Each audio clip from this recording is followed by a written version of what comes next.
आसपास के गांव के लोग बाबा की कुटिया के चारों ओर जमा थे। बाबा ने अपना शरीर छोड़ दिया था। उनके सामान में बस एक लोहे का बक्सा था जिसे वे पिछले 45 वर्षों से अपने साथ ही रखते थे। बाबा के जाने के बाद उनके शिष्य ने वो बक्सा खोलकर देखा तो वहां पर खड़े लोगों के होश उड़ गए। बक्से में एक खोपड़ी रखी हुई थी जो ना तो किसी इंसान की लग रही थी ना ही किसी जानवर की। उस खोपड़ी का जबड़ा किसी भेड़िए जैसा था और पीछे का कपाल इंसान जैसा। 20 साल पहले अपने बीमार बेटे के शिथिल पड़ चुके शरीर को जमीन पर लिटाकर वो हाथ जोड़कर जोर जोर से रो रही थी। अब बस आपका ही सहारा है, कुछ कीजिए, नहीं तो मेरा बेटा मुझे छोड़कर चला जाएगा। देखो, इसे शहर ले जाकर किसी भले डॉक्टर को दिखाओ। यहाँ जंगलों में भटकने से ये ठीक नहीं होगा। डॉक्टर तो कह चुके हैं कि इसका अंतिम संस्कार का समय आ गया है, किंतु मैं अपने बेटे को किसी भी कीमत पर जाने नहीं दूंगी। आप चाहे जो ले लो, लेकिन मेरे बेटे को बचा लो बाबा। देखो, जिस विद्या की तुम बात कर रही हो, मैं बरसों पहले उसे छोड़ चुका हूँ। अपने गुरु के सामने प्रतिज्ञा ली है मैंने, मुझसे ये काम नहीं होगा। तो ठीक है, फिर मैं भी अपनी जान दे दूंगी। इतना कहकर उसने कटार उठाई और अपनी गर्दन पर लगा दी। ठहरो, ठीक है, मैं तुम्हारी मदद करने के लिए तैयार हूँ, किंतु तेरे बेटे के पास समय बहुत कम है। हमें कल रात ही यह विधि करनी होगी। बाबा ने अपने एक शिष्य को स्त्री से लेकर कुछ रुपए दिए और कान में फुसफुसाते हुए उसे कुछ समझाने लगे। कल मध्य रात्रि को हम ये विधि करेंगे। ध्यान रहे, इसमें जान का जोखिम है। जीवन मिल भी सकता है और जा भी सकता है। मैं तैयार हूँ बाबा। अगले दिन पूर्णमासी की रात थी। आसमान में पूरा चांद चमक रहा था। बाबा ने घने जंगल के बीचों बीच भारी भरकम पेड़ से एक खूंखार भेड़िया बांध रखा था। कुछ देर पहले ही भेड़िए को होश आया था और तब से वो अपने जबड़े को खोल भयानक आवाज में गुर्रा रहा था। पास ही में एक 17 साल का लड़का बेहोशी की अवस्था में पड़ा हुआ था। जमीन पर तंत्र साधना का सामान फैला हुआ था। बाबा की दूसरी ओर लड़के की माँ बैठी सिसक रही थी। आज पूर्णमासी की रात है। आज के दिन भेड़ियों की शक्ति बहुत अधिक होती है, इसलिए हमारे तंत्र शास्त्र में आज के दिन कोई विधि नहीं की जाती। लेकिन अगर आज कुछ नहीं किया तो तेरे बेटे के प्राण निकल जाएंगे, इसलिए मुझे अपने नियमों के विरुद्ध जाकर यह विधि करनी होगी। इसके बाद बाबा मंत्र पढ़ना शुरू कर देते हैं। रात के ठीक 12 बजे बाबा ने भेड़िए के गले पर चाकू से वार किया। भेड़िया भयानक डरावनी आवाज में चिल्लाया। वो आवाज सुनकर वहां उपस्थित सभी लोगों के दिल उछलकर मुंह में आ गए थे। भेड़िए के गले से खून की धार बह रही थी। बाबा ने भेड़िए के खून से लड़के के पूरे शरीर पर लेप कर दिया। वो आंख बंद करके जोर जोर से मंत्र पढ़ रहा था। अंत में बाबा ने रक्त की कुछ बूंदें लड़के की जीभ पर रखी और कुछ बूंदें नाक से उसके शरीर में प्रवेश करा दी। लड़के के शरीर में हलचल सी होने लगी। लड़का अपने हाथ पैर जोर जोर से हिलाने लगा। ऐसा लग रहा था जैसे उसे मिर्गी का दौरा पड़ गया हो। तेजी से हिलते हुए वो भेड़िए के पंजों से जा टकराया। लड़के के शरीर से भी अब खून बहने लगा था। कुछ ही पलों के बाद लड़का बिल्कुल शांत हो गया।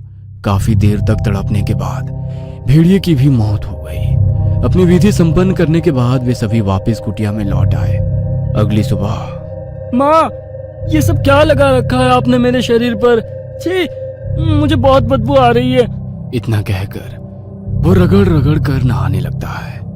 विराज अब बिल्कुल स्वस्थ हो चुका था। ऐसा लगता ही नहीं था कि कुछ घंटे पहले तक उसका शरीर पीला और निष्प्राण पड़ चुका था। वो स्त्री अब जंगल के साथ सटे हुए गांव में ही एक छोटी सी झोपड़ी बनाकर रहने लगी। उसका बेटा दिन प्रतिदिन स्वस्थ और हट्टा कट्टा होता जा रहा था। वह प्रतिदिन मां से मांस का भोजन मांगता और ना मिलने पर गुस्से से आग बबूला हो जाता। कभी अपना सर दीवार में मारता तो कभी मां को धक्का मारकर गिरा देता। उसकी मां बेटे के गुस्से और भूख को उसकी बीमारी से पैदा हुई चिड़चिड़ाहट और कमजोरी समझ रही थी, किंतु ये तो तूफान के आने की आहट भर थी। कुछ दिन बाद पूर्णमासी की रात थी। वो औरत अपनी झोपड़ी में अपने बेटे के साथ सो रही थी। अचानक ही आधी रात गए कुछ अजीबोगरीब आवाज सुनकर उस महिला की आंख खुल गई। विराज दर्द से कराह रहा था। देखते ही देखते वह दर्द से छटपटाने लगा और चीखते हुए दीवारों में सर मारने लगा। उसका सारा शरीर अकड़ा हुआ था, हाथ पैर लगता था किसी ने मरोड़ दिए हो। कुछ ही देर में विराज का शरीर एक भेड़िए में बदलने लगा। विराज एक वहशी दरिंदे की तरह दिल भेदने वाली आवाज में चिल्ला रहा था। जब विराज पूरी तरह से एक नर भेड़िए में बदल गया तो उसने खिड़की से बाहर की ओर एक छलांग लगा दी। हे भगवान, ये क्या हो गया मेरे बेटे को? मुझे अभी भी अपनी आंखों पर भरोसा नहीं हो रहा है। अगर मैंने किसी को भी ये बात बताई तो वे लोग मेरे बेटे को मार डालेंगे। अब मैं क्या करूं? विराज को जोरों की भूख लगी थी। मांस की गंध सूंघते हुए वो कुछ दूरी पर घर के बाहर सो रहे कुत्ते पर झपट पड़ा। विराज ने अपने बड़े बड़े नाखूनों से कुत्ते के शरीर के टुकड़े टुकड़े कर दिए और बड़े शौक से उसे चबा चबा कर खाने लगा। कुछ देर बाद वो चबा हुआ मांस अपने मुंह में दबाकर अपने घर लौट आया। अगली सुबह विराज के पूरे घर से मांस की दुर्गंध आ रही थी। घर के आंगन से लेकर कमरे तक हर तरफ खून और मांस के टुकड़े बिखरे हुए थे, जिन पर असंख्य मक्खियां भिनभिना रही थी। विमला, ये कैसी गंदी बदबू आ रही है तेरे घर से। लगता है बिल्ली ने कोई खरगोश मार दिया है। मैं सफाई कर देती हूँ। अगला 1 महीना शांति से बीत गया। विमला मन ही मन बहुत खुश थी। उसे लग रहा था शायद उसका बेटा ठीक हो गया, किंतु ये तूफान से पहले की शांति थी। आज फिर पूर्णमासी की रात थी। आधी रात को ठीक 12 बजे विराज दर्द से छटपटाने लगा। कुछ ही देर में वो एक विशाल नर भेड़िए में बदल गया। अपने घर से बाहर आकर वो शिकार की तलाश करने लगा और जंगल में गुरुजी के आश्रम जा पहुंचा। वहां पहुंचकर उसने कुटिया के बाहर सो रहे एक शिष्य पर हमला कर दिया। भेड़िए ने अपने तलवार से भी ज्यादा तेज पंजों से एक ही बार में उसका सीना चीर दिया। शिष्य के सीने से खून बहकर जमीन पर फैल गया। बहते खून को देखकर वह जमीन पर लेटकर उसे दरिंदे की तरह चाटने लगा। इसके बाद भेड़िए ने अपने शिकार का हाथ उखाड़कर दूर फेंक दिया। वो अपने शिकार का मांस नोच नोच कर खा रहा था। भेड़िए की आवाज सुनकर आश्रम में सो रहे दूसरे शिष्य की नींद टूट गई। वो बाहर निकला तो उसने एक विशाल नर भेड़िए को मांस नोचता देखा। ये कैसे हो सकता है? नर भेड़िए के विषय में तो बस कहानियों में ही सुना था। हमारे जंगल में अचानक नर भेड़िया कैसे आ गया? गुरुजी को ये बात बतानी होगी। शिष्य दौड़ता हुआ बाबा के पास गया। बाबा, कुंदन को नर भेड़िए ने खा लिया। वो हम में से किसी को नहीं छोड़ेगा, सबको मार डालेगा। क्या? नर भेड़िया? हाँ बाबा, 2 पैरों पर चलने वाला 8 फीट ऊंचा नर भेड़िया। वो इतना भयानक है कि मेरे अभी तक हाथ पैर कांप रहे हैं। वो नहीं छोड़ेगा, किसी को नहीं छोड़ेगा। जिस बात का मुझे डर था वही हुआ। ये नर भेड़िया कोई और नहीं, विराज है। कुछ नहीं होगा, मैं जरूर कोई ना कोई हल निकालूंगा। अगली सुबह मैं हिमालय पर अपने गुरु से इस समस्या का समाधान पूछने जा रहा हूँ। अगर मैं पूर्णमासी तक लौट कर ना आ सकूं तो उसे रात के 12 बजे से पहले रस्सियों से बांध देना, ताकि वो किसी का शिकार ना कर सके। समझ गया बाबा। बाबा अपने गुरुजी से मिलने लंबी यात्रा पर निकल गए। इधर धीरे धीरे पूर्णमासी नजदीक आ रही थी। जब पूर्णमासी के दिन तक भी बाबा लौट कर नहीं आए तो बाबा के 2 शिष्य उसे पकड़कर आश्रम ले आए और रस्सियों से बांध दिया। धीरे धीरे रात घिर रही थी। बाहर से आती जंगली जानवरों की आवाज आज कुछ ज्यादा ही तेज और भयानक थी। ऐसा लगता था उन्हें आने वाले खतरे का अंदेशा हो गया था। रात के 12 बजते ही विराज की आंखें बिल्कुल लाल हो गई। वह तेज आवाज में चिल्लाया, खोल दे मुझे। विराज भयानक अंदाज में भेड़िए की तरह आसमान की ओर मुंह करके वो चिल्लाने लगा। उसके नाखून काले और चाकू की तरह लंबे और नुकीले हो गए थे। उसके शरीर पर बड़े बड़े बाल आने लगे। मुंह भी भयानक रूप में बदलने लगा। एक झटके में उसने अपने शरीर पर बंधी रस्सियों को झटक कर खोल दिया। आंखों में दरिंदगी भरकर वह एक शिष्य की ओर लपक गया। विराज की भयंकर वो के सामने शिष्य की चीखें घूट कर रह गई थी। अपने धारदार नाखूनों से उसने शिष्य के शरीर के टुकड़े टुकड़े कर दिए। अपने बड़े भयानक जबड़े से उसने उस पर चपर चपर करते हुए मांस खाना शुरू कर दिया।